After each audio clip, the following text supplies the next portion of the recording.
साथियों, भाजपा विकास भी और विरासत भी उस मंत्र में विश्वास करती है। हम पूरी दुनिया में संत तिरुवल्लुवर कल्चरल सेंटर्स का निर्माण करेंगे।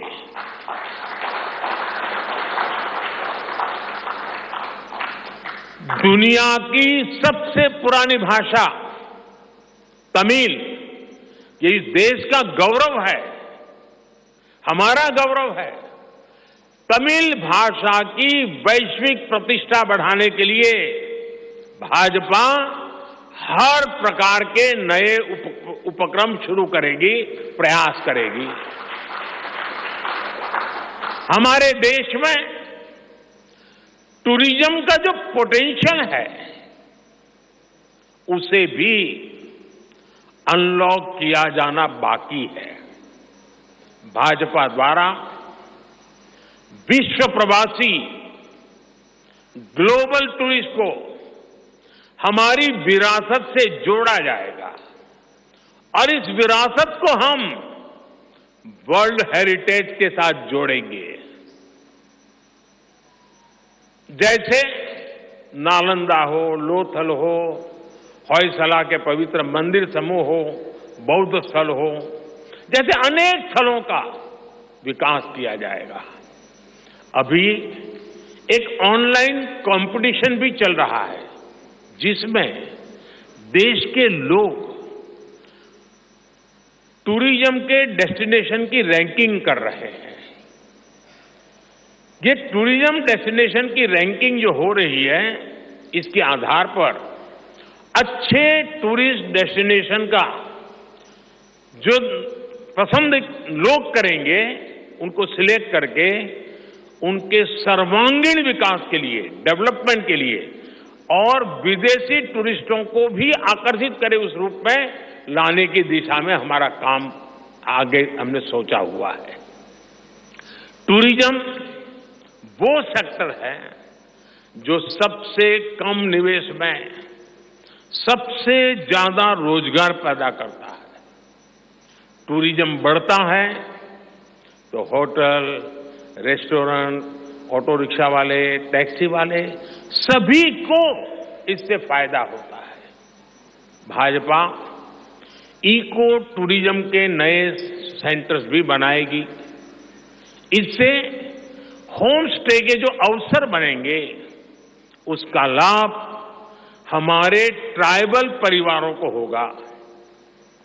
भाजपा सरकार होम स्टे के लिए महिलाओं को विशेष रूप से आर्थिक मदद देने की योजना बनाकर आएगी। साथियों, 21वीं सदी के भारत की बुनियाद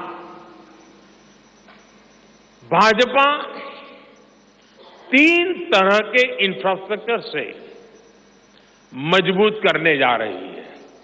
पहला है सोशल इंफ्रास्ट्रक्चर, दूसरा है डिजिटल इंफ्रास्ट्रक्चर, तीसरा है फिजिकल इंफ्रास्ट्रक्चर। सोशल इंफ्रास्ट्रक्चर के लिए हम नए नए एजुकेशनल इंस्टीट्यूट खोल रहे हैं, यूनिवर्सिटीज बनवा रहे हैं, मेडिकल कॉलेज बनवा रहे हैं, आयुष्मान आरोग्य मंदिर गांवों में बना रहे हैं। इतना ही नहीं, हमारे जो विशेषकर ट्रक ड्राइवर्स हैं, उनके लिए हम हाईवेज के पास उनको सफिशिएंट रेस्ट मिले, एक्सीडेंट कम हो, इसके लिए बहुत बड़े इंफ्रास्ट्रक्चर डेवलप करने जा रहे हैं, ताकि ड्राइवर सफर के दरमियान हाईवे पर जो समय उसको स्नान के लिए चाहिए, अन्य सुविधा के लिए चाहिए, रेस्ट करना हो, तो उसको मिले। तो ऐसे बारीक बारीक अनेक क्षेत्रों को ढूंढ करके हम सोशल इंफ्रास्ट्रक्चर पर बल दे रहे हैं। दूसरा है फिजिकल इंफ्रास्ट्रक्चर। इसलिए हम देश भर में हाईवे, रेलवे, एयरवे, वाटरवे उनको आधुनिक बना रहे हैं। तीसरा है डिजिटल इंफ्रास्ट्रक्चर, और इसलिए हम 5G विस्तार कर रहे हैं, 6G पर काम कर रहे हैं और इंडस्ट्री 4.0 के लिए डिजिटल इंफ्रास्ट्रक्चर ये उसकी बैकबोन होती है। हम इंडस्ट्री 4.0 को ध्यान में रखते हुए हमारे डिजिटल इंफ्रास्ट्रक्चर को तैयार कर रहे हैं। हम सरकार की ज्यादा से ज्यादा सेवाओं को ऑनलाइन बना रहे हैं, कॉमन सर्विस सेंटर्स की संख्या बढ़ा रहे हैं, ओएनडीसी ऑनलाइन जो लोग खरीदी करते हैं उसके लिए एक प्लेटफॉर्म ओएनडीसी और टेलीमेडिसिन का विस्तार कर रहे हैं।